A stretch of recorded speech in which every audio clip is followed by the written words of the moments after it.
Party అనేది చెల్లని రూపాయిగా మారింది. టీఆర్ఎస్ని బీఆర్ఎస్గా మార్చిన రోజే ప్రజలు టీఆర్ఎస్కి బీఆర్ఎస్కి రెండింటికి కలిపి వీఆర్ఎస్ ఇచ్చినారు. మీరు ఫామ్ హౌస్కు పరిమితమైతే బాగుంటుందని చెప్పినారని చెప్పేసి వాళ్ళని పంపించినారు. తర్వాత ఏదో కొత్త కథలు వెళ్తా ఉన్నారు. బీజేపీ బీఆర్ఎస్ బీజేపీలో కలుస్తామన్నారు, విలీనం చేసుకుంటామన్నారు. అట్లా అప్పుడప్పుడు జనాలలో ఉండేందుకు టీఆర్ఎస్ పార్టీ లేదా బీఆర్ఎస్ పార్టీ ప్రయత్నాలు చేస్తూ వచ్చింది. ఈ మధ్య కాలం లోపల 2 ఎన్నికలు ఎమ్మెల్సీకి సంబంధించి 3 ఎన్నికలు జరిగినాయి. 2 ఎన్నికలు టీఆర్ఎస్ పార్టీకి బాగా పట్టున్నది. బావా బామ్మర్ది చెల్లె నాయన అందరూ ఎమ్మెల్యేలు ఎంపీలు ఉన్నటువంటి నియోజకవర్గాలు అయినటువంటి కరీంనగర్, నిజామాబాదు, మెదక్ జిల్లాలకు సంబంధించి ఒక గ్రాడ్యుయేట్స్ ఎమ్మెల్సీ, ఒక టీచర్స్ ఎమ్మెల్సీ 2 ఎమ్మెల్సీ ఎన్నికలు జరిగినాయి. టీఆర్ఎస్ పార్టీ కనీసం అభ్యర్థులు కరువైనరా లేదా వాళ్ళు ఎందుకు ఆలోచించారో ఏం ఆలోచించారో తెలియదు. కనీసం పోటీ చేసే పరిస్థితులలో టీఆర్ఎస్ లేనటువంటి పరిస్థితి. ఇది గ్రౌండ్ రియాలిటీ. మేము గెలిచినాం కాబట్టి మేము ఏదో అహంకారంతో మాట్లాడతలేం. మేము ప్రజలకు సేవ చేస్తా ఉన్నాం, ప్రజలకు దగ్గర అవుతా ఉన్నాం. మా పార్టీ పూర్వ స్వరూపం జనసంఘ పుట్టిందే అంత్యోదయ లక్ష్యంగా పుట్టింది. ఆ అంత్యోదయ లక్ష్యంగానే పనిచేస్తున్నాం. Eradication of poverty, eradication of poor, గరీబుల సేవ చేసేందుకే భారతీయ జనతా పార్టీ పనిచేస్తుంది. పేదలు, రైతులు, మహిళలు వీళ్ళ కోసం అనుక్షణం తప్పించేటువంటి పార్టీ భారతీయ జనతా పార్టీ. ఎవరు అడగకున్నా రైతన్నల కష్టాన్ని దృష్టిలో ఉంచుకొని 3 రోజుల క్రితం జరిగినటువంటి భారత కేబినెట్ గౌరవ ప్రధానమంత్రి నరేంద్ర మోడీ గారి నాయకత్వంలో మళ్లీ రైతన్నలకు అన్నింటికి కూడా మినిమం సపోర్ట్ ప్రైస్ విషయం లోపల భారత కేబినెట్ ఒక నిర్ణయం తీసుకొని సుమారు 2.5 లక్షల కోట్లు భారత ప్రభుత్వం మీద భారం పడుతుందని తెలిసి కూడా ఎంఎస్పీని పెంచుతూ రైతన్నల్ని ఆదుకోవాలనేటువంటి ఆలోచన కలిగిన పార్టీ భారతీయ జనతా పార్టీ, నరేంద్ర మోడీ గారి నాయకత్వం. ఈ దిశగా భారతీయ జనతా పార్టీ ముందుకు పోతూ తెలంగాణ రాష్ట్రంలో కూడా ఒక పైస లేదని, మమ్మల్ని ఎవరు నమ్ముతలేరని, ఢిల్లీకి పోతే చెప్పుల దొంగలుగా మమ్మల్ని చూస్తుర్రని సాక్షాత్తు ముఖ్యమంత్రి లాంటి వాళ్ళు మాట్లాడుతున్న పరిస్థితులలో మేము నేషనల్ హైవేల పేరిటనో ఇంకో దాని పేరిటనో అనునిత్యం తెలంగాణలో ఒక రకమైనటువంటి డెవలప్మెంట్ యాక్టివిటీస్ కోసం డబ్బులు ఇస్తూ తెలంగాణ ప్రజలకి భారతీయ జనతా పార్టీ దగ్గరవుతూ వస్తూ ఉంది. గెలిచినటువంటి 8 మంది ఎంపీలు అనునిత్యం తెలంగాణ ప్రజల కోసం, తెలంగాణ రాష్ట్ర అభివృద్ధి కోసం, తెలంగాణ ప్రజల సంక్షేమం కోసం 24/7 తెలంగాణ రాష్ట్రం నుంచి గెలిచిన 8 మంది ఎంపీలు పనిచేస్తా ఉన్నాం. రాష్ట్ర ప్రభుత్వం సగము, కేంద్ర ప్రభుత్వం సగం పెట్టి రైల్వే బ్రిడ్జిలు కట్టాలి, రైళ్లు చేయాలి, అండర్ పాస్లు చేయాలి, అన్ని గేట్లు తీసేయాలని పనిచేస్తా ఉంటే సగం పైసలు ఇయ్యక కేసీఆర్ ప్రభుత్వం 10 ఏళ్లు పోతే 18 నెలల్లో వీళ్ళు కూడా మా దగ్గర పైసలు లేవు, మేము పైసలు ఇయ్యమంటే తెలంగాణ రాష్ట్రంలో ఉన్న అనేక లెవెల్ క్రాసింగ్లు, రైల్వే క్రాసింగ్లు, అండర్ పాస్లు ఇట్లా చాలా విషయాల లోపల కేంద్ర ప్రభుత్వమే సౌత్ సెంట్రల్ రైల్వే బోర్డు వీళ్ళందరూ కలిసి 100% పైసలు ఇచ్చి తెలంగాణలో railways development, national highways development ప్రతి అంశంలో ఎవరు మమ్మల్ని అడగకున్నా మేమే ముందుండి పనిచేస్తూ వస్తా ఉన్నాం.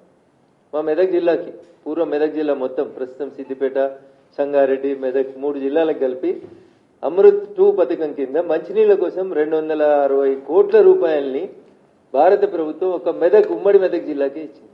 ఇట్లా డెవలప్మెంట్ చేస్తూ మేము ప్రజలకు దగ్గరగా అవుతూ జనం గుండె చప్పుడుగా భారతీయ జనతా పార్టీ మారుతూ ముందుకు పోతున్నటువంటి తరుణంలో రకరకాలైనటువంటి వ్యక్తులు, రకరకాలైనటువంటి అంశాలు, మా మీద వ్యక్తిగత బురద జల్లేటువంటి కార్యక్రమాలు. రఘునందన్ రావు మాట్లాడితే ఏదో టీఆర్ఎస్ మీద అక్కస్తోటి మాట్లాడుకునేటోళ్ళు అనుకునేటోళ్ళు. ఇంతకాలం రఘునందన్ రావు మీద వ్యక్తిగతంగా బురద జల్లేందుకు చాలా మంది ప్రయత్నం చేసినారు. సోషల్ మీడియాలో ఇంకా కూడా నిన్న మా చెల్లె కవితమ్మ చెప్పినటువంటి పెయిడ్ ఆర్టికల్స్ రఘునందన్ రావు మీద రోజు రాపిస్తూనే ఉన్నారు. పెయిడ్ న్యూస్ ఛానల్స్, పెయిడ్ జర్నలిస్టులు, కొత్త పదాలు వింటున్నాం. 1995లో Raghunandan Rao contributor, but I never heard పైసలు తీసుకొని వార్తలు రాస్తారని, పైసలకు ఆర్టికల్ రాస్తారని మేము ఎప్పుడు జర్నలిజంలో పనిచేసినప్పుడు చూడలేదు. కానీ దురదృష్టం పెయిడ్ ఆర్టికల్స్, భారతదేశంలో అడ్రస్ లేని పేపర్లు, కానీ పొద్దుగా లేస్తే డిజిటల్ మీడియాలో కనబడతాయి. దొంగనే దొంగ అని అరిచినట్టు కొంతమంది దొంగలకు జీతం ఇచ్చి రాపిచ్చి వాటిని పొద్దులేమగానే అన్ని యూట్యూబ్ ఛానళ్లలో తిప్పించి వ్యక్తిత్వ హననానికి పాల్పడుతున్నారు అని రఘునందన్ రావు మాట్లాడితేనేమో తప్పు అనిపించింది చాలా మందికి. కానీ నిన్న వాళ్ళ ఇంటికెళ్ళి వచ్చినామని చెప్పింది, వాళ్ళ చెల్లెనే చెప్పింది. వేరే దేశాలలో పెట్టి వ్యక్తిత్వ హననానికి పాల్పడుతున్నారు, ఆడబిడ్డను, మీ ఇంటి బిడ్డను, నా వ్యక్తిత్వాన్ని హననం చేస్తే కూడా ఇది చేస్తలేరా అని నేను రాష్ట్ర ప్రభుత్వాన్ని ఈ సందర్భంగా సూటిగా అడుగుతా ఉన్నా. ముఖ్యమంత్రి గారిని వ్యక్తిత్వ హననం చేసిర్రు, నన్ను చేసిర్రు, ఆఖరికి ఆ ఇంటికి వెళ్ళి వచ్చిన ఆడబిడ్డ అని చెప్పుకున్నామే నిన్న ఆమె చెప్పింది. వేరే దేశాలలో పెట్టి వ్యక్తిత్వ హననం చేస్తా ఉన్నారు, పెయిడ్ బ్యాచ్ల్ని నడిపిస్తున్నారని. కవిత ఎవరిని ఉద్దేశించి పెయిడ్ ఆర్టిస్టులను పెట్టిర్రు, పెయిడ్ బ్యాచ్లు పెట్టి నడిపిస్తున్నారని చెప్తుందో రేవంత్ రెడ్డి గారికి రాష్ట్ర ముఖ్యమంత్రి గారికి తెలిసే ఉంటుంది. అందుకని ఆ పెయిడ్ ఆర్టిస్టులని ఆ పెయిడ్ బ్యాచ్ని అందరినీ కూడా వెంటనే కేసులు పెట్టి రిమాండ్ చేయాలని నేను కూడా డిమాండ్ చేస్తా ఉన్నాను. ఎందుకంటే వ్యక్తుల వ్యక్తిత్వాన్ని హననం చేసేటువంటి అధికారం ఆర్టికల్ 19 మీకు ఇవ్వలేదు. ఫ్రీడమ్ ఆఫ్ స్పీచ్, స్వేచ్ఛ మీకు ఉందని చెప్పి మీరు ఎవరి మీద పడితే వాళ్ళ మీద ఏది పడితే అది రాసే అధికారం ఎవరికీ లేదు. ఏ ఛానల్కి లేదు, ఏ పేపర్కి లేదు, ఎవరికి లేదు. సో ఆ అంశం లోపల కవితకి ఇలా కడుపులో వచ్చినట్టు కనబడుతుంది. కానీ మీరు అధికారంలో ఉన్నప్పుడు డ్రోన్లు ఎగిరేసిరని కొంతమంది రిమాండ్ చేసిరు, తప్పుడు కేసులు పెట్టిరు, రకరకాలైనటువంటి అవస్థలు పెట్టిరు. ఇలా నీ దాకా వస్తే చెల్లెకి కడుపున వస్తారు. అయినా ఈ పంచాయతీ ఈ రాష్ట్రంలో టీఆర్ఎస్ లేదు అని చెప్పడానికి నేను చేస్తున్నటువంటి ప్రయత్నం. టీఆర్ఎస్ ఏడుంది రాష్ట్రంలో? టీఆర్ఎస్ను వద్దని వాళ్ళ నాయననే ముంచేసి బీఆర్ఎస్ చేసేసి ఆ బీఆర్ఎస్ను వద్దనుకొని ప్రజలు బీఆర్ఎస్ ఇచ్చారు. ఇలా టీఆర్ఎస్, బీఆర్ఎస్, కవిత, కేటీఆర్, కేసీఆర్ అనేది చెల్లని రూపాయలుగా మారిపోయినాయి తెలంగాణ సమాజంలో. 2001 కేసీఆర్ తెలంగాణ ఉద్యమాన్ని ప్రారంభించినప్పుడు 18 నుంచి 35 ఏళ్ల వయసున్న వాళ్ళంతా జై తెలంగాణ అంటే ఇట్లా పుట్టలు తెచ్చుకొని వచ్చినారు, రోడ్డు మీదకి వచ్చినారు. ఆ ఆవేశాన్ని, ఆ ఆలోచనని 10 సంవత్సరాల మీ పరిపాలన లోపల చంపేసి బిడ్డకో శాఖ, కొడుక్కో శాఖ, నాయనకో శాఖ ఇచ్చి మీది మీరే చేసుకొని మిమ్మల్ని మీరే పెంచుకొని మీ ఆస్తులు మీరు పెంచుకొని మిమ్మల్ని మీరే ఎదుగుదలకు ఉపయోగించుకున్నారు తప్ప తెలంగాణ ప్రజలకు ఏం జరగలేదు. తెలంగాణ రాష్ట్రం రావాలని పెట్రోల్ పోసుకొని తనను తను తగలబెట్టుకున్న శ్రీకాంతాచారి కుటుంబానికి ఏం దక్కలేదు మీ 10 ఏళ్ల పాలన లోపల. అమరుడైన శ్రీకాంతాచారి మొదటి అమరుని దగ్గర నుంచి, శ్రీకాంతాచారి దగ్గర నుంచి మొదలుకుంటే 120 కిలోమీటర్ల స్పీడ్ తోటి వచ్చేటువంటి రైళ్లను ముద్దాడినటువంటి పాలమూరు బిడ్డలకు కూడా రూపాయి దక్కలేదు. గల్లీలలో వెలువడి తినొత్తలేదు. ఢిల్లీలో ఉన్న యూపీఏ ప్రభుత్వానికి కానీ ఢిల్లీకి పోయి చచ్చిపోయిన మా రంగారెడ్డి జిల్లా యాదిరెడ్డి గారి కుటుంబానికి కూడా ఏం దక్కలేదు. 1200 మంది కుటుంబాలు అమరులైతే అన్నకో శాఖ, చెల్లెకో శాఖ, నాయనకో శాఖ, ఆస్తులు పంచుకునే శాఖలు పెట్టుకున్నారు తప్ప మీ ఆస్తులు పెంచుకున్నారు 10 ఏళ్ల తెలంగాణ రాష్ట్ర సమితి పాలనలో తప్ప తెలంగాణ సమాజానికి ఏం దక్కలేదు. అందుకనే మిమ్మల్ని వద్దనుకుంది సమాజం, మీ కుటుంబాన్ని దూరం పెట్టాలనుకుంది సమాజం. టీఆర్ఎస్ ఎలియాస్ బీఆర్ఎస్ కి వీఆర్ఎస్ ఇచ్చి పంపించేసారు. దాన్ని మళ్ళా చచ్చిపోయినటువంటి పాముని తిరిగి బతికించడం ఎట్లా? ఇగో దీనికి బ్రాండింగ్ పంచాయతీ. అన్నోదికు బ్రాండింగ్ చేసుకుంటున్నాడు. 30 మెడికల్ కాలేజీలు పెడితే మాకు పేరు రాలేదు కానీ 30 యూట్యూబ్ ఛానళ్లకు జీతం ఇచ్చి బాగా గొప్పగా బ్రాండింగ్ చేసుకుందాం అనేటువంటి బ్రాండింగ్ లో ఉన్నాడు కేటీఆర్. దానికి ఆయనకు తెలుసు ఈ రోజు కాకపోతే రేపైనా వీళ్ళందరినీ ఈడ అధికారంలో ఉన్న ప్రభుత్వమో ఆడ అధికారంలో ఉన్న ప్రభుత్వమో పక్కా లెక్కలన్నీ తీసుకొస్తుంది, జైల్లో పెడుతుంది. శ్రీకృష్ణ జన్మస్థానానికి ఈ తప్పుడు కథనాలు రాస్తున్న వాళ్ళని పంపిస్తాం అనేది వాళ్ళకి తెలుసు. పెయిడ్ ఆర్టిస్టులకు కూడా తెలుసు. అందుకని ఏం చేస్తున్నారు వాళ్ళంతా? విదేశాలలో పెట్టుకుని ఐపీ నెంబర్లు లేకుండా పేపర్లు, ఛానల్ని రకరకాలైనటువంటి ప్రయోగాలు చేస్తా ఉన్నారు. ఎలుక కలుగులో దాక్కుని ఏదో అనుకుంటుందంట, నేను బయటికి రానంతసేపు నన్ను ఎవడేం చేస్తాడు. పొగెట్లా పెట్టాలి, ఎలుకను బయటికి ఎట్లా తీసుకురావాలి, బయటకు వచ్చిన ఎలుకను బోన్లు ఎట్లా పెట్టాలనేది తెలియనంత అమాయకంగా ఈ దేశంలో భారతీయ జనతా పార్టీ లేదు, ఈ దేశాన్ని పాలిస్తలేదు. ఎదుగుతున్నాం, పేదలకు సేవ చేసి ఎదుగుతున్నాం. మేము ఎదుగుతున్నాం, రైతులకు దగ్గరే ఎదుగుతా ఉన్నాం. మేము ఎదుగుతా ఉన్నాం, ఈ దేశంలో ఇన్ఫ్రాస్ట్రక్చర్ డెవలప్మెంట్ చేస్తూ ఎదుగుతా ఉన్నాం. నరేంద్ర మోడీ గారి నాయకత్వం ప్రపంచానికి మార్గదర్శనం చేసేంత గొప్ప స్థాయికి ఎదిగింది. ఇప్పుడు వచ్చి వాళ్ళెవరో వాళ్ళ కోసం వాళ్ళని వాళ్ళు బ్రాండింగ్ చేసుకోవడం కోసం చెల్లని రూపాయి అయిపోయింది. చెల్లని రూపాయిని బ్రాండింగ్ చేసుకుంటుంది. కానీ కవితను ఎవరు అడుగుతున్నారు? కవిత 2019 ఎంపీ ఎన్నికలలో ఓడిపోయింది. ఓడిపోయిన తర్వాత కవితకి ఏమున్నది? 5 ఏళ్ళు అధికారంలో ఉన్నప్పుడు మీరు ఏం చేసినారని చూసే నిజామాబాద్ ప్రజలు మిమ్మల్ని ఓడగొట్టిండ్రు. ఇంకా కవితకి ఏమున్నది అక్కడ? ఏం లేదు. కష్టపడేదో నాన్న ప్రేమనో కొట్లాడనో ఏడ్స్తోటో ఎమ్మెల్సీ తెచ్చుకున్నారు. ఇవాళ చెల్లకుండా పోయినటువంటి కవిత గారు జనబాహల్యం లోపల పోటీ చేస్తే ప్రజలు ఆదరిస్తలేరని చెప్పి వచ్చి సెల్ఫ్ బ్రాండింగ్ పంచాయతీ తప్పితే ఏముంది ఇందులో? ఏం గొప్ప చేసిందని కవిత? బతుకమ్మ ఆడినా, తెలంగాణ భావ వ్యాప్తి చేసిన చెల్లె నువ్వు ఉట్టే కంటే ముందు నుంచి ఉంది కదా బతుకమ్మ. నిజాం సర్కరోడు మా ఆడబిడ్డల్ని చీరలు ఇప్పించి బతుకమ్మ ఆడిరనే పంచాయతీ తెలంగాణ ఉద్యమ చరిత్రలో ఉంది కదా. చెల్లె బతుకమ్మ ఆడితే బతుకమ్మ, బతుకమ్మ ఆడకపోతే బతుకమ్మ కాదనేది ఎవరు చెప్పారు? So there is no brand for Kavitha, no brand for KTR, nothing is there for TRS. ఏం లేదు టీఆర్ఎస్ కి, ఏమి లేదు కాబట్టి ఏదో ఉన్నట్టు చూపించుకోవాలి. చూపించుకోవడం కోసం చెల్లని దుడ్డును ఏదో చేసిరని చెప్తారు ఊర్లలో. పక్కా తెలంగాణ భాషలు చెప్పాలంటే, కేసీఆర్ గారి భాషలు చెప్పాలంటే అది చెల్లని దుడ్డు, చెల్లని రూపాయి. చెల్లని రూపాయికి బ్రాండింగ్ చేసుకునేటువంటి ప్రయత్నము, దానికి మీడియా లోపల స్పేస్ మేమే ఉండాలి. అయితే మా అన్న ఉండాలి మీడియాలో, లేకపోతే నేను ఉండాలి, మా పార్టీ ఉండాలి. ఇతరులు ఎవరు ఉండొద్దు, ఇతరుల గురించి చర్చ జరగవద్దు. ఈ చెల్లని రూపాయల పంచాయతీలను తీసుకొని వచ్చి దానికి ఏదో గొప్పగా చేసుకుంటూ వస్తారు. ఏం చేసింది కవిత? నేను స్ట్రైట్గా అడుగుతున్నా. ఈ అమరుల కుటుంబాన్ని పరామర్శించిందా? ఈ అమరుల కుటుంబాన్ని ఆదుకున్నావా? అరే మా జిల్లాలో నాలుకల్ మండలం లోపల ఒక సోదరుడు చచ్చిపోయాడు. ఇక్కడే ఉస్మానియా యూనివర్సిటీ క్యాంపస్లో చచ్చిపోయినాడు. పిహెచ్ఎల్ గేట్ ముంగట ఒక సోదరుడు చచ్చిపోయాడు ఉద్యోగాలు కావాలి. మీ 10 ఏళ్లలో బిహెచ్ఎల్లో లోకలకు ఉద్యోగాలు ఇప్పించిరా? నాలుకల్లో చచ్చిపోయినటువంటి కుటుంబాన్ని ఎన్నడన్నా పరామర్శించిరా? 10 ఏళ్ళు అధికారంలో ఉంటే మీరు చేసింది ఏముంది తెలంగాణలో చెప్పురు. మా మిరుదొడ్డిలో ఒక జర్నలిస్ట్ చచ్చిపోయాడు. జేఏసీ టెంట్లో జై తెలంగాణ అని అరిచి చచ్చిపోయాడు. కనీసం 10 లక్షలు ఇవ్వలే కుటుంబానికి, జర్నలిస్ట్ కుటుంబానికి. ఏం చేసిరు మీరు అధికారంలో ఉన్న 10 ఏళ్ళు? పైసలు సంపాదించుకున్నారు, ఆస్తులు పెంచుకున్నారు తప్ప జనానికి వాస్తవాలు అర్థమైన తర్వాత మిమ్మల్ని వద్దని అనుకున్నారు జనం. ఇక వాళ్ళని వాళ్ళు బ్రాండింగ్ చేసుకోవడం కోసం టూ క్వైట్ కాంట్రడిక్టరీ స్టేట్మెంట్స్ చెప్తున్నారు కవిత గారు. ఒకసారి ఏమంటున్నారు? బీజేపీలో బీఆర్ఎస్ని విలీనం చేయమని చర్చలు జరిపారు. రెండోసారి ఏం చెప్తుంది? మా పార్టీకి ఒకడే ఒక నాయకుడు కేసీఆర్. మరి కేసీఆర్ గారిని బయటకు వచ్చి చెప్పమని. అవును నేను చర్చలు జరిపినా, నేను విలీనం చేద్దాం అనుకుంటున్నా, చెప్పురు అట్లాంటి. మళ్ళీ ఒకసారి ఏమంటుంది? మేము విలీనం చేసుకోవడానికి మేము సిద్ధంగా లేము. టీఆర్ఎస్ పార్టీ పుట్టిన 2001 నుంచి 2 నిమిషాలు మీకు గుర్తు చేస్తాం. 2004 ఎన్నికలు వచ్చినాయి. 2001లో టీఆర్ఎస్ పుడితే 2004లో ఎవరితో పొత్తు పెట్టుకుందన్న టీఆర్ఎస్ పార్టీ? కాంగ్రెస్ తోటి పొత్తు పెట్టుకుంది.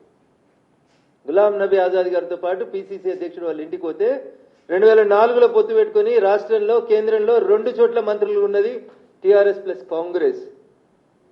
ఆ తర్వాత 2009 వచ్చిందన్న. 2009 రాగానే క్వైట్ కాంట్రడిక్టరీ. అప్పటిదాకా తిట్టిన సిపిఎం తోటి పొత్తు పెట్టుకున్నారు, సిపిఐతో పొత్తు పెట్టుకున్నారు, తెలుగుదేశం పార్టీతో పొత్తు పెట్టుకున్నారు, మహాకూటమి అని చెప్పి పొత్తు పెట్టుకున్నారు. పొత్తులు మీరే పెట్టుకుంటారు. 2004లో ఒక పొత్తు, 2009లో ఒక పొత్తు, 2014 తెలంగాణ వచ్చింది. ఏం చేసిర్రు?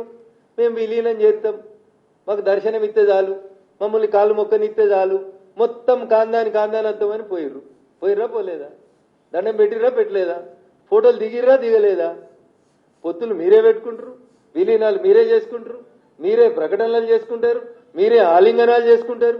పోనీ ఎన్నడన్నా బీజేపీ తోటి మీకు మాకు ఏమైనా పొత్తుందా? ఇవాళ ఈ రాష్ట్రంలో భారతీయ జనతా పార్టీ ఒంటరిగా ఎదుగుతున్న బీజేపీని చేసేందుకు చెత్త పంచాయతీలు, చెత్త స్టోరీలు తప్ప ఏముందన్న అందులో?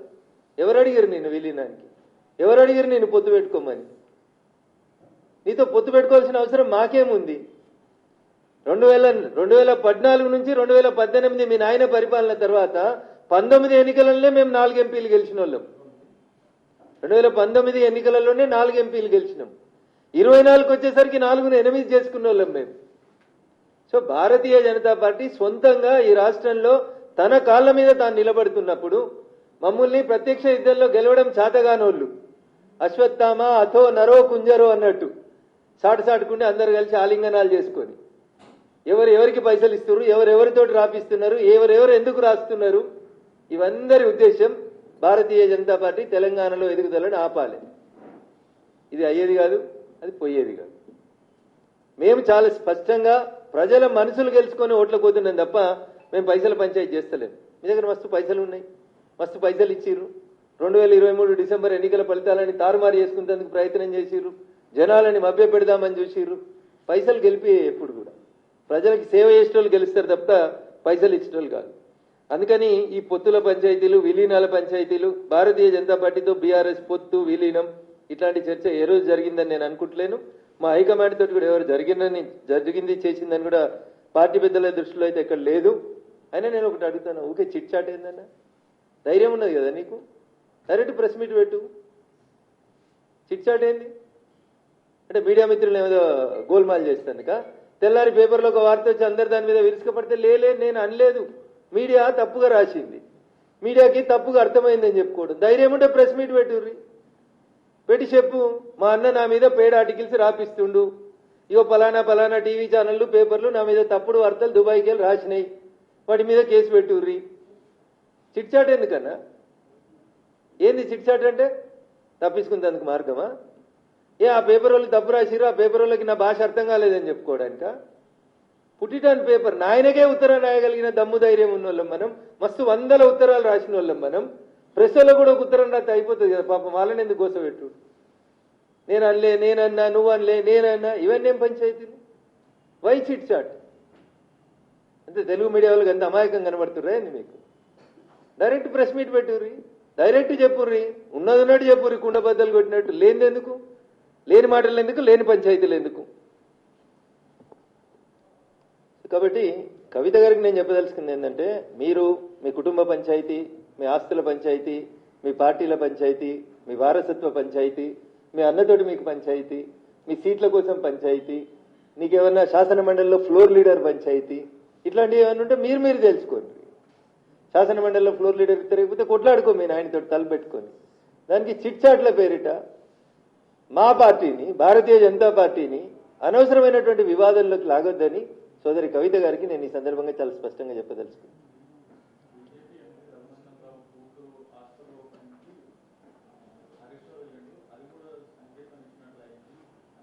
మరి ఆ రోజు హరీష్ రావుని ఎందుకు సస్పెండ్ చేయలేదు? నాట్ ఓన్లీ హరీష్ రావు, తలసాని శ్రీనివాస్ యాదవ్ గారు వచ్చారు, మాగంటి గోపీనాథ్ గారు వచ్చిండ్రు, ఆ ఏరియాలో ఉన్నటువంటి చాలా మంది వచ్చారు.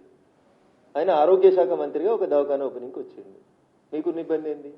ఒకవేళ హరీష్ రావు గారు బీజేపీ కోవర్ట్ అని మీకు అనిపిస్తే తెల్లారే ఎందుకు తీసేయలేదు క్యాబినెట్లకి వెళ్ళి? ఒక బీసీ బిడ్డ ఈటల రాజేందర్ గారిని రాత్రి తీసేసిండు కదా మీ నాయన. మరి హరీష్ రావు అనేటైనా బీజేపీ కోవర్ట్ అనేది మా చెల్లి అభిప్రాయం అయితే, రఘునందన్ రావు కూతురు హాస్పిటల్ ఓపెన్ చేయడమే కవితమ్మ కడుపు నొప్పి అయితే, తెల్లారే ఉద్యోగులకి వెళ్ళి తీసేయనుంటి హరీష్ రావుని. ఆ రోజైతే మీ నాయన నీ మాట విన్నాడు కదా. అందుకని నేనేమంటున్నా, ఈ చిట్లు చాట్లు ఎందుకన్నా, యూ నేమ్ ఇట్, డైరెక్ట్ గా నేమ్ పెట్టి చెప్పు. ధైర్యం లేకపోవడం, నేను మాట్లాడుతున్నా కదా, పేరు పెట్టి మాట్లాడుతున్నా, నేను ఊరు పెట్టి మాట్లాడుతున్నా. నేను అధికారికంగా ఆఫీస్ పెట్టు, లేకపోతే బషీర్బాగ్ లో ప్రెస్ క్లబ్ లో తీసుకో, ప్రెస్ క్లబ్ తీసుకొని చెప్పు. అందరికీ నీ అంత గొప్ప ఇంగ్లీష్ రాకపోతే తెలుగులో మంచిగా రాసి ఈ ప్రెస్ నోట్ రాస్తారు, నువ్వేమిస్తే కదే రాస్తారు. వై దిస్ చిట్ చాట్ అంటున్నా. సో వ్యక్తుల వ్యక్తిత్వ హననం కోసం టీఆర్ఎస్ పార్టీ చేసినటువంటి ప్రయత్నాలన్నీ అయిపోయినాయి. టీఆర్ఎస్ ని ప్రజలు నమ్ముతలేరనేది అర్థమైంది. వాళ్ళ ప్లీనరీ ఈడనే ఇదిగా లేకపోతే పోయి అమెరికాలో ప్లీనరీలు చేస్తున్నారు. ఎందుకు అమెరికాలో చోట్లేస్తారా నాకు తెలియదు, నేను వాళ్ళంతా చదువుకోలేదు. ఏంది సిల్వర్ జూబ్లీ ఏంది? ఈ దేశం కోసం పోయి ఏమన్నా అమెరికాలో చెప్తున్నారు వాళ్ళు? వచ్చిన తెలంగాణ ఎట్లా దోసుకున్నామో చెప్తారా, లేకపోతే దోసుకున్న డబ్బుల్ని అమెరికాలో యూట్యూబ్ ఛానళ్లలో ఎట్లా పెట్టి రఘునందన్ రావుని ఎట్లా తిట్టాలి, లేకపోతే ఎవరెవరిని పెయిడ్ ఆర్టిస్టులు ఎట్లా హైర్ చేసుకోవాలి, అమెరికా చట్టాల ప్రకారం దొరకకుండా ఎట్లా తెలుగులో వార్తలు రాయాలనే చేసుకోవడానికి పోతుర్రా? For what you are doing? నేను అడుగుతున్నా సూటిగా చెప్పు. నేను అడిగితే ప్రతిపక్ష నాయకునిగా చెప్పరేమో. మరి నువ్వు చెప్పు, నాకు అర్థమైన కాడికి మీ అన్ననే తిట్టినావని నేను అనుకుంటున్నా. మీ అన్నని చెప్పమని మరి అమెరికాలో. ఇంకా రాష్ట్ర ప్రభుత్వానికి కూడా నా ఈ రెండు డిమాండ్లు. ప్రతిపక్ష నాయకులు చెప్పిండ్రో మరి మీరు సపోర్ట్ చేస్తే మాట్లాడుతుర్రో కవిత గారు నాకు తెలియదు, కానీ ఆ కవితమ్మనే చెప్తుంది ఇప్పుడు ఏమని, పెయిడ్ ఆర్టిస్టులతోటి వ్యక్తిత్వ హననం చేస్తున్నారు. ఈ పెయిడ్ ఆర్టిస్టులు ఎవరో గుర్తించడానికి గౌరవ ముఖ్యమంత్రి రేవంత్ రెడ్డి గారికి ఉన్నటువంటి ఇబ్బంది ఏముంది? పెయిడ్ ఆర్టిస్టులను జైల్లో పెట్టడానికి ఉన్నటువంటి ఇబ్బంది ఏముంది? పేమెంట్ ఏ ఖాతాకి అవుతుంది, ఎవరికి అవుతుంది, ఎవరా దొంగలు, వాళ్ళ దగ్గర పైసలు ఎక్కడి? మీకు చేత కాకపోతే మాకు ఈ లిస్ట్ ఇన్కమ్ ట్యాక్స్ అనేది వదిలిస్తాం మేము. అట్లా దొంగ లెక్కలు ఎక్కడి, దొంగ పేమెంట్లు ఎక్కడి, దొంగ పంచాయతీలు ఎక్కడి? అంతా ట్రాన్స్పరెంట్ గా ఉండాలని కోరుకుంటున్నాం కదా. అందుకని వాళ్ళ పార్టీ గురించి వాళ్ళు మాట్లాడినంతసేపు మేము ఎవరి గురించి మాట్లాడాం, మేము ఎవరి వ్యక్తుల్ని తక్కువ చేసి మాట్లాడాం. కానీ భారతీయ జనతా పార్టీని తక్కువ చేసి, భారతీయ జనతా పార్టీని బదనాం చేసి, మా క్యాడర్లో కన్ఫ్యూజన్ క్రియేట్ చేయాలనేటువంటి ప్రయత్నం చేస్తా ఉన్నప్పుడు మేము చాలా స్పష్టంగా చెప్పదలుచుకున్నాం. 2013లో మీరు చేసిన విలీనం ప్రయత్నాలు, 2014లో మీరు చేసిన ప్రయత్నాలు, ఇవన్నీ కూడా ప్రపంచమంతా తెలుసు. భారతీయ జనతా పార్టీ బీఆర్ఎస్ కలిసి పనిచేసిన అనేది ఈ రోజు దాకా వాళ్ళు పుట్టిన 25 ఏళ్లలో ఎన్నడూ జరగలేదు. నాకున్నటువంటి అంచనా, నాకున్నటువంటి అవగాహన మేరకు భవిష్యత్తులో కూడా అట్లాంటి స్కోప్ లేదని నేను అనుకుంటా ఉన్నా. కాబట్టి లేని దాని గురించి మా క్యాడర్ని, మా కార్యకర్తల్ని కన్ఫ్యూజ్ చేసి మీరు ఏది పడితే అది తిరిగి పేపర్లలో మాకు జాగ రావాలి. పేపర్లో మీకెందుకు జాగ వస్తుంది? జనం గుండెలనే మీకు జాగలేదు కదా, జనమే వద్దనుకున్నారు కదా మీరు. జనం గెలిపేయాలనుకుంటే మిమ్మల్ని గెలిపిస్తారు కదా ఎంపీగా. జనం గుండెల్లో జాగలేదు, పరపతి పోయింది, గౌరవం పోయింది, వాళ్ళ నాయన భాషలో చెప్పాలంటే ఇజ్జత్ పోయింది. ఇన్ని పోయినాయి కాబట్టి వాటిని తెచ్చుకునేందుకు మళ్ళీ జాగ కోసం కొట్లాడే తప్పితే ఇది ఏముందన్న. కాబట్టి మీరు మీ కుటుంబ పంచాయతీ ఏమైనా ఉంటే తలపెట్టుకుని ఫామ్ హౌస్లో తెలుసుకోర్రి, మాకు అభ్యంతరం లేదు. మా పార్టీ పేరు తీయనంతసేపు, మా గురించి మాట్లాడనంతసేపు మేము ఎవరిని ఏమను. భారతీయ జనతా పార్టీని విమర్శించినా, మా నాయకత్వాన్ని విమర్శించినా, మా పార్టీ క్యాడర్లో కన్ఫ్యూజన్ క్రియేట్ చేయాలని ప్రయత్నించినా 100% చాలా స్పష్టంగా భారతీయ జనతా పార్టీ నాయకత్వం తెలంగాణ రాష్ట్రంలో స్పష్టంగా ఉంది, కలిసి ఉన్నది, కలిసి కొట్లాడతాం, అధికారంలోకి రావడానికి కొట్లాడతాం, భవిష్యత్తు మాదనే మా కార్యకర్తలు నమ్ముతున్నారు. ఆ దిశగానే మా అందరు అడుగులు ఉంటాయని చెప్పి ఈ సందర్భంగా చాలా స్పష్టంగా చెప్తూ, పేపర్ల కోసం, పబ్లిసిటీ కోసం, దాంట్లో జాగ కోసం ఇట్లాంటి మాటల్ని, ఇట్లాంటి బురదల్ని ఎవరి మీద జల్లొద్దని మరొకసారి తెలియజేస్తూ సెలవు తీసుకుంటాం.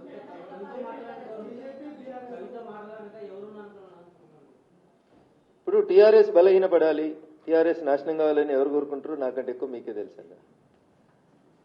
వాళ్ళే మాట్లాడిస్తారు.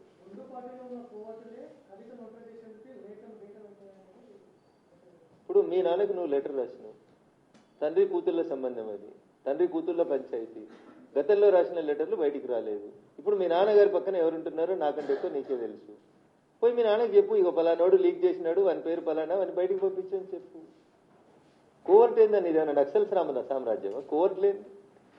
వినడానికి సొంపు ఉంటాయని, మాట్లాడితే ఎతి ప్రాసలకు కలిసి వస్తాయని ఇట్లా మాట్లాడితే ఎట్లా? మీ ఇంట్లో కోర్టులు ఉన్నారా? మీ నాన్న పక్కన కోర్టులు ఉన్నారా? ఏం చెప్పదలుచుకున్నావు? మీ నాన్న పక్కన కోర్టులు ఉంటే ఏం చేస్తున్నావు మరి? బిడ్డగా మీ నాన్నని కాపాడుకోవాలి కదా. ఆ కోర్టుల పేర్లు ఏందో మీ నాన్నకి చెప్పి బయటికి పంపించాలి కదా.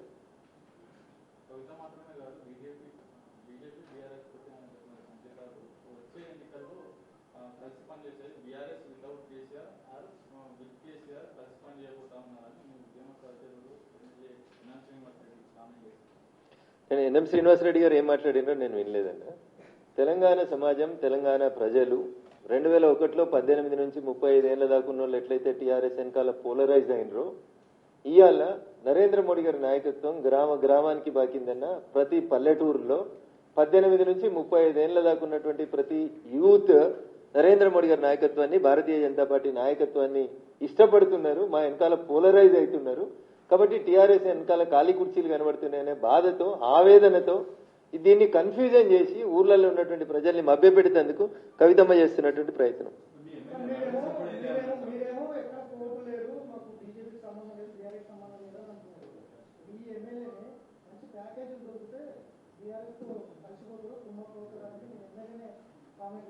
నేను వినలేదన్నా, మా ఎమ్మెల్యేలో ఎవరు మాట్లాడినో వినలేదు. ఒకవేళ ఎవరైనా మాట్లాడితే మా రాష్ట్ర పార్టీ పెద్దలు, అధ్యక్షులు, ఆల్ ఇండియా అధ్యక్షులు ఖచ్చితంగా దానికి సమాధానం చెప్తారు.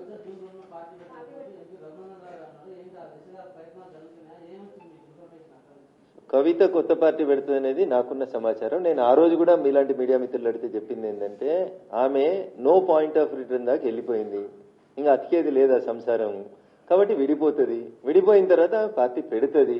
ఇది ఒక రాజకీయాలలో నాకున్న 20 ఏళ్ల 23 ఏళ్ల అనుభవంతో చెప్తున్నాను. 2001 నుంచి ఆ కుటుంబాన్ని దగ్గరగా చూసిన వ్యక్తిగా, రాష్ట్ర రాజకీయాల్లో జరుగుతున్నటువంటి పరిణామాల్ని గమనిస్తున్నటువంటి వ్యక్తిగా, 2014లో అధికారంలోకి వచ్చిన తర్వాత కాంగ్రెస్ పార్టీ 2019లో పార్టీ పెట్టించిన విషయం మీకు మాకు అందరికీ తెలుసు. కాబట్టి పార్టీలు ఎవరు పెట్టిస్తారు, పైసలు ఎవరు ఇస్తారు, ఎవరికి అవసరం అనేది చాలా స్పష్టంగా కనబడుతుంది కదా. పాలేంది నీళ్ళేంది తెలుస్తుంది. నా నోట్లకి వెళ్ళేది కానీ ఇది చిట్చాటు కాదు. I'm speaking openly.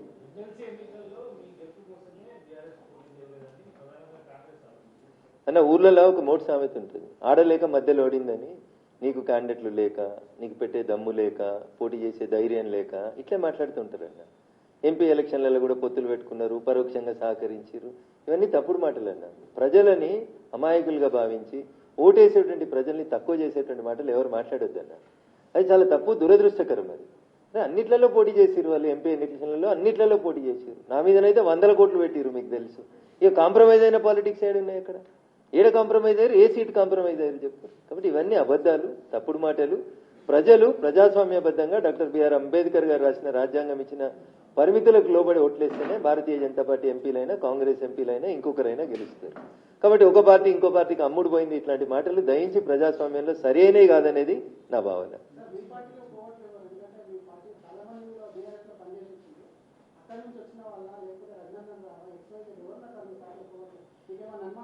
Bharatiya Janata party తన పార్టీలో కోవర్ట్లుంటే గుర్తుపట్టలేనంత అమాయకమైనటువంటి స్థితిలో లేదు.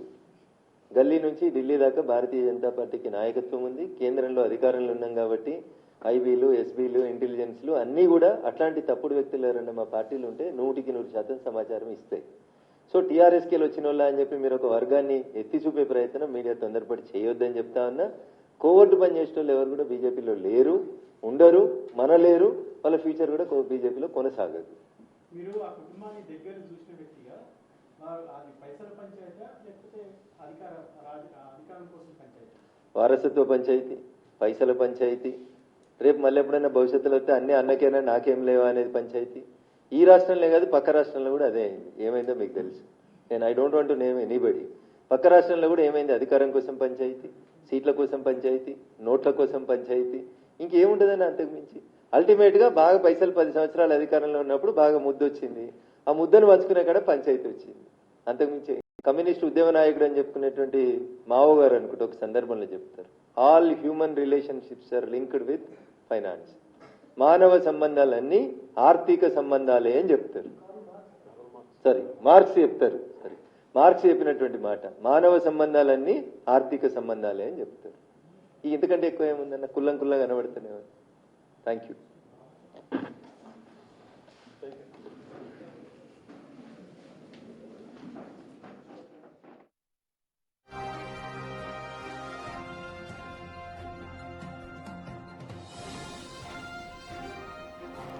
రైట్, అది బీజేపీ ఎంపీ రఘునందన్ రావు చాలా క్లియర్గా కవిత చేసిన కమెంట్స్ పై క్లారిటీ ఇచ్చారు. ఏమన్నా ఫ్యామిలీ పంచాయతీలు ఉంటే ఫామ్ హౌస్లో చూసుకోవాలి, కానీ బీజేపీని ఇందులోకి లాగొద్దు అంటున్నారు. ఒకవేళ లాగితే దానికి సరైన సమాధానం చెప్తామంటున్నారు. అలాగే తెలంగాణ ప్రభుత్వాన్ని కూడా సూచన చేస్తున్నారు.